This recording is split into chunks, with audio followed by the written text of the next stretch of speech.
Just in terms of the strategy, I mean, because this is really essentially, I think, the bulk of the work that you do, when you're deciding on building brand equity in these new frontier markets, but also being very aware of the reality of a limited purchasing power of the consumer there. How do you approach that market differently to what you would in established and mature market, such as the United States, New York, or Los Angeles, or London, for instance? Well, you know, there's already a difference compared to all our competitors, because Louis Vuitton is the only luxury company who sells 100% of the product in Louis Vuitton stores. There is absolutely no license of perfume, sunglasses. All the products are sold only in Louis Vuitton stores. And today we have 452. And the other characteristic, which is very unique, is all the stores belong to us.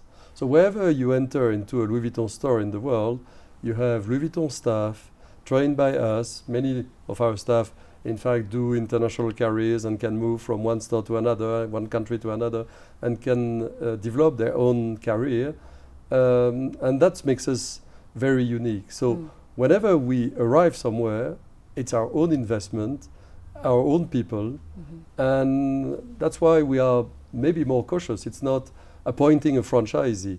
So yes, many of us travel in the country, look at the environment, look at what are the sophisticated restaurants and how people dress in the street. Can we guarantee the environment not only of our store but of the surroundings of the store?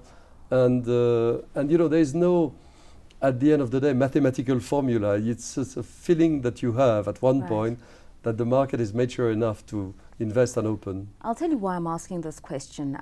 Just looking at the trends of Louis Vuitton entering the Asian market over the last 2 decades, the question has always been that consumers, for instance, in Japan, they want the French savoir-faire and the traditional craftsmanship of Louis Vuitton, but they want something a little edgy, a little more 21st century. And so as you enter new markets, people want what the brand stands for in terms of its integrity and traditional values and craftsmanship and French savoir-faire, but they want something just a little bit offbeat, maybe a little bit African as you're coming into Africa. Are you prepared to innovate at that level, or is it too much of a compromise? Two things. I think that in every market, one of the reasons of the success is the ability of Louis Vuitton to completely respect the eternal value, what you said, craftsmanship, history, quality, vocabulary of the brand, iconic product, but at the same time to reinvent creatively, permanently those roots.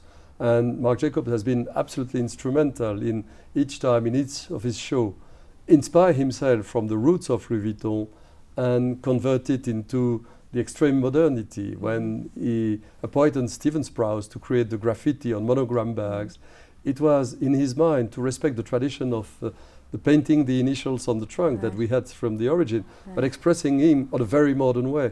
And graffiti on monogram has been a success worldwide. So I think what captivates our clients is this duality between eternal values and creativity. And this is true for every market.